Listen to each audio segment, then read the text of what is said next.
Aye. Well, let's get back on the road. We don't have all day, you know. That's true. So, just hops back in place, lashes to start the wagon, and at the end, he talks a bit more about the sword, and he also asks like, what haven't I even asked? You heard me rambling, but where are you from? I don't remember. No. No, I lost my parents when I was very, very young. Oh. Well, that's okay. Some other people took me in and brought me to the college, but... It's harsh, lass. I know what it's like to lose someone. Yeah, well. I don't even remember losing them. Still, it's like an empty void in your heart. Yeah, that's also was a bit annoying. Because I didn't have any parents, people tend to cost me in college.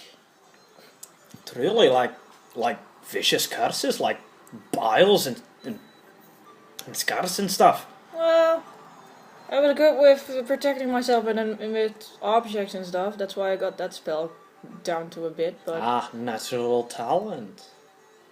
But I didn't finish it. But I don't know. I met my master a while back, and she was so kind to me that I became her apprentice.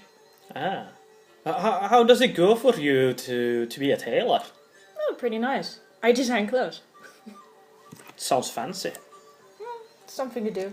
Maybe you could try to design a shirt for me, eh? This wool is getting itchy. Well, you need something practical too. Because also you're a farmer and you need to work at the field. I can maybe design something for you. Oh, would sound nice. Perhaps a cloak. Would be nice. Well, we're almost there, lass. Just a couple of minutes. And at the end of the road, you do see that a forest is starting to come into view, and you upon entering this forest, let's see if I have something moody. Moody.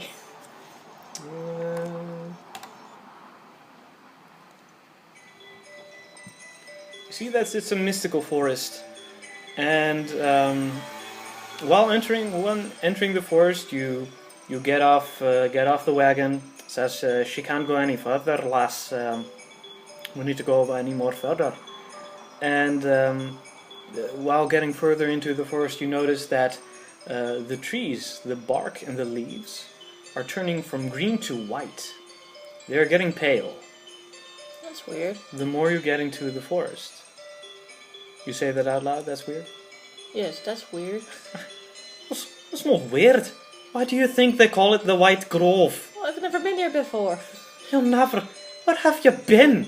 In the tailor shop in town. I haven't been out of town. I haven't been that far from the college. Plus, you need to live. I'm trying. You need to go to the outside, perhaps start a farm. Try your sword on some beasties, or a troll, or pixies, or something. I've never seen a pixie before. Never seen a pixie before. Oh, I did catch a gremlin. What's a gremlin? Take my jar and show it to him. Gah! What kind of creature is that? Oh, it ate the last thread that I needed. I found it in the cupboard, and it ate it. Just put it back. How does it breathe into that anyway? I put some holes in the top of it. Well, anywho, we're almost there. Let's just walk along, alright? Alright. You notice that he's starting to get a little bit irritated. And nervous. Are you alright? I ask. I'm just fine. Just fine. You seem a bit edgy. Well, at the edge of a forest, so I wouldn't be edgy. Lass, gonna get giving a big mouth. This is very annoying. I really do. This part of the music is really annoying. And you see at the end, when in the White Grove, further and further walking down, you see these large oval-shaped, well, you can't really get around it, they look like cocoons. But they're as large as the stones you saw, like 3 meters. 3 meters large, hanging from threads of giant white trees. Do I know what they are? Roll to know. Well, it's a 10. Yeah, these are the cotton moths. But they're a lot bigger than I thought they A were. lot bigger, yeah, but they produce enough of their silk to produce enough magical stuff. Yeah, but I don't think I can touch it. There is a risk that they will awaken and fly away or attack you. Uh-huh. And you hear Alan say, like, finally we're here. I forgot to ask you last, why do you need to go here anyway? Not that it's any of my business. I thought I did tell him. No, you don't. I need thread from that moth. But you can't do that, you'll wake him. Yeah, that's a bit of the issue I'm now staring at. I thought we were, like, on the same line here. Oh, what's your line then? We need to get rid of these monsters right away. And he starts to produce a fireball from his hand. Oh, wait. No, lass. No. Wait. I first need to get the thread and then you can kill lass. These things need to die. Why? I never told you. No. You don't know what these creatures do. No. They ate me crops. My wife left me. Really? She took the kids. These monsters ruined my life.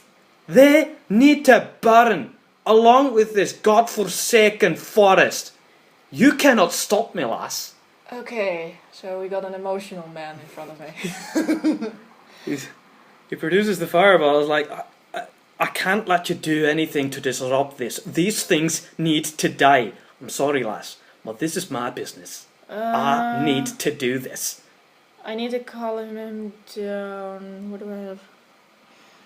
I got a measuring tape. I use my spells to tie him up. What are you doing? Try, roll for it. You need to calm down first and we need to have a plan first. 4. 7. He breaks free. He just snaps it. Well, there goes my measuring tape. Is there a vine? Yes. Okay, I'll try again with vine. We'll try with a vine. 5. 1. 1. No, he snaps it 2. It's like, you're not gonna tie me down, lass. If you're going to stop me, I need to stop you.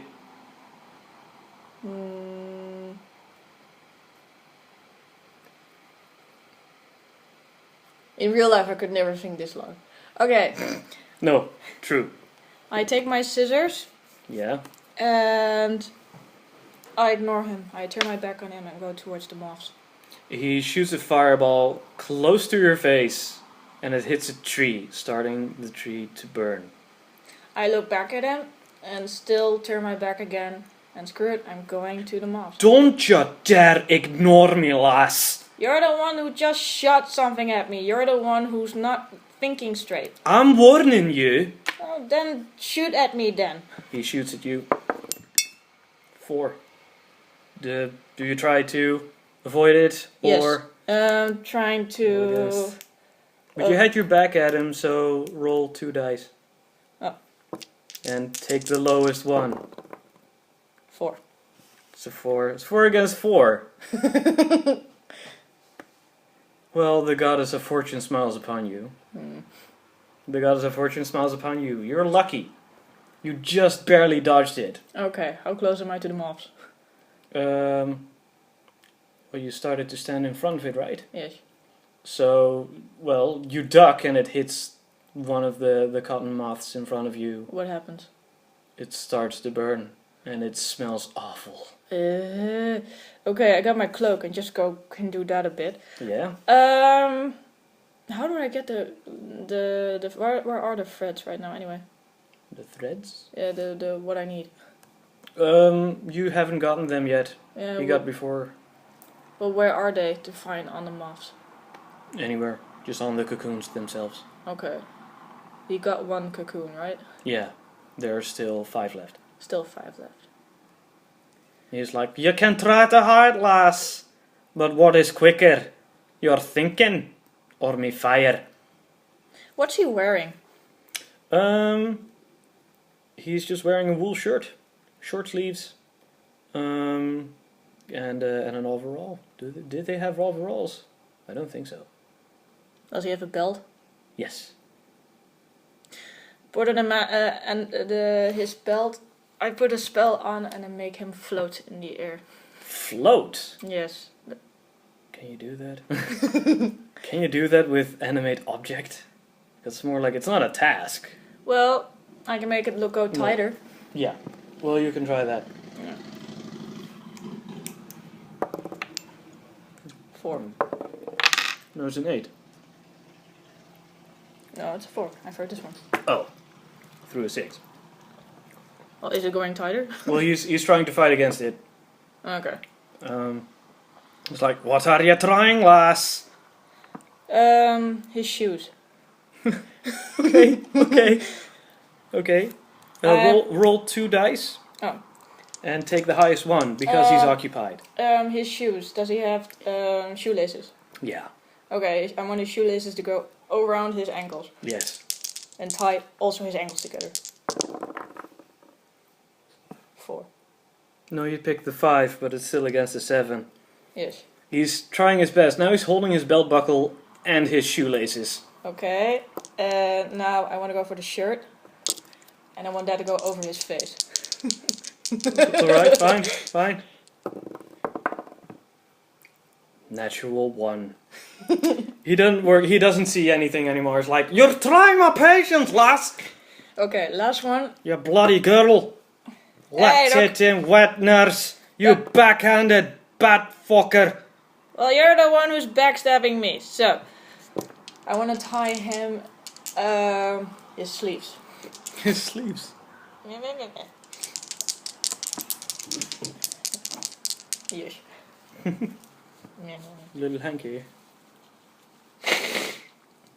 This happens with a cult, ladies and gentlemen. Okay. I want his sleeves to tie to each other. Okay. He's so occupied. I don't think you even need to roll. It's like, yeah, it just works. You tie his sleeves up. Okay, he's tied. He's unable to do anything right now. In a way, yeah, but he can still speak. Okay. In that case, for extra security, I want to get a belt on his arms. you take the belt off and you tie it around his arms. Yeah. Okay, you don't need to roll anything anymore. You can't do shit. I pat him on the head, say that he has to calm down. He starts to swear with words I cannot dare to describe. I would almost say a drunken Irish sailor, but he's not Irish. And he calls you certain things that I wouldn't like to repeat. Too angry for no good reason. Okay. Still 5 left and I have to get all the stupid thread. Well, it's easy. Nothing can stop you. Okay, just get the thread done? Yeah, you just need from one moth. Okay. 1 moth, I'll get the thread. I get even a bit extra. Alright, you get a bit extra. Okay. And there was a guardian and it starts to get away, but it flies away. Okay. It just flies away. All of them? Yeah. Too bad. He's like, Alan hears this and is like, God for the bloody tits! Why?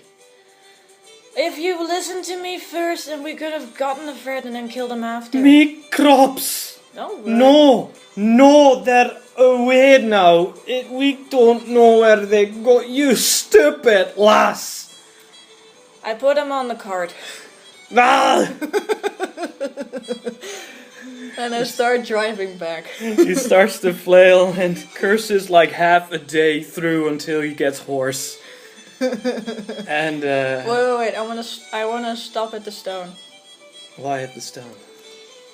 And I'm putting him back.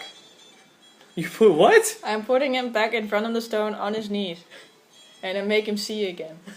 And I'm telling him, instead of praying to kill those moths, he should pray that his wife would come back to him. for something so stupid as to leave him for fucking crops. That he has to go after her, win her back, win his children back, instead of going after fucking stupid mobs who do what their nature tells them to do, eat. First get his wife back, then go kill the mobs and protect his crops. He has fucking fireballs. Why didn't he use the fireballs to get rid of the mobs when they came at them anyway? It was too late, lass. You weren't there. Well, how many were they? You got fireballs. Your wife knows how to shoot fireballs if you can teach me. He doesn't know how many there were. He was away.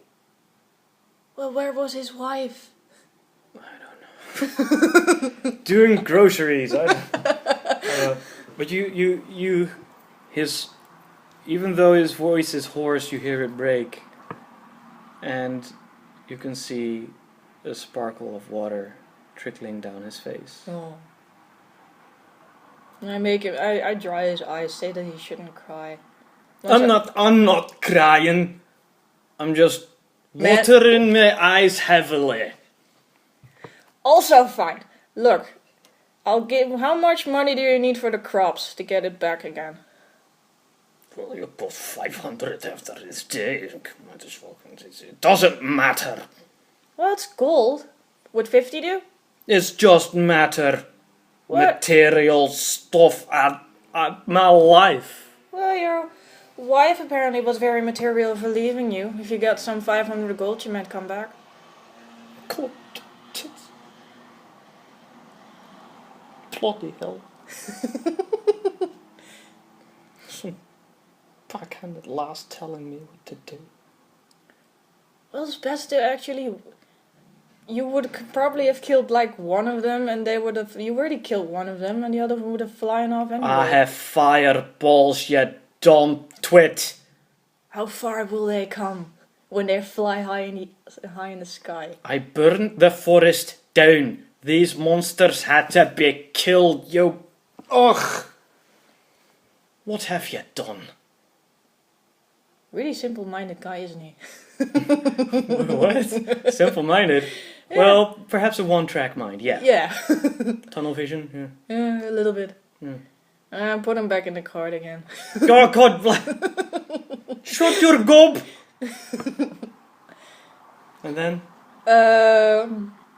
I'm going back to the stables. Back to the stables. Say to the guy at the stables that he was unreasonable, wanting to kill endangered species or something. They're not in the... Ugh, you stupid lass. I said to the Stellmaster, the guy doesn't hear me. You girl. Oh, no, okay. Without hearing me. But I got a threat. I'm going back to the wizard's cloak. I'm saying to the stable guy to wait for me a little bit before untying the guy. Okay. He's like, well, alright, I guess. I'm a girl. I smile nicely to him. Well, if you say so, young miss. Okay. Sheesh. Didn't even let you roll for that. Well, if you say so, young miss. Okay, I go back inside to the tailor shop and use the thread to fix what I can fix. Alright, you just fix the stuff. And at the end of the day, dusk is coming. And you hear a knock on the door. I open the door. You see a bearded man, a brown bearded man, and he asks you, "Oh, good day, miss. Did you fix my cloak?" Yes. Ah, well, honest work, honest pay for honest work, as they would say. And he hands you a jingling bag of coins. I open it, check that it's gold. Whoa, in front of the customer? Yes. Holy shit. You've got balls. Yes. You've got some serious balls. He's like, well... We have been cheated on before, sir. I need to be sure. Oh, it's still 500, but anyway. No, it's just need to show it's gold. It's fine. Does he have his cloak? Yes, his cloak. His cloak, okay. Well, that's fine. If it were fake, then ta-doo! And he puts on his cloak and he's invisible and he's away. Yeah, I know. But no, they are real. Okay. He's a man of his word. Well, half of it I can keep. and the other half for the master, because if I do something, making it up, I go back to the guy in his who's still tied up. Oh, that was quick. No, you told the stable guy to wait a while. Yeah. So how long is a while? I'm not sure. I'll go back. I'm going back to the stable guy, see if he's still there. He's gone. He's gone. His Did he cart? rode off? Ask the stable guy. Okay. Stable guy. Stable guy is working on the stables, and he's like, yeah. Hey sir, the man that I had tied up. Oh yeah. Did you loosen him? Well, actually, he started to He got out. He escaped himself. Well, he got on fire. Wait, what? Well, yeah, he Wait. He got in flames. Is he okay? I don't know. He rode off. Oh, perfect. Okay, now I got an enemy. You weren't friends or something? Or? Well, I was trying to be friendly to him, but he's a really, really one tunnel vision guy. Ah. Well, good luck with that. Yeah, well, thank you for telling me. You need to close the stuff off, so if you wouldn't mind, miss. Yeah, I'm off. I'm Please going go. back. Alright. I'll hope my master is back by now. Alright. You enter the shop and you see your master or mistress. It's Yeah. a woman, an old woman. Yes. You see her stern and strict face, and it's like, ah! What was your name again? Kala. Kala. Kala. Ah, Kala. How was the day? Tiresome. Well, it seems because you were away. Yes. Okay. I sit down and ask her to sit down, and I tell my entire tale of quest that I was going through, including with Ian and the guy, and going to about where I just came from, wanting to give him my half of the money. And so this gremlin in a jar, you still have it? Yes. Ah, I see. She grabs a magic wand, uncorks the bottle, takes the gremlin out by its ear, Yes. and goes, Rigurgitato, and stabs him in the belly. Aww. And the gremlin vomits up the silk that he ate Yeah. perfectly. Of course. And that's where the Tailor Quest ends. How'd you like it? Ja, was wel leuk. Maar heel irritant als je gewoon iemand hebt van... Zullen we hier gewoon even stoppen?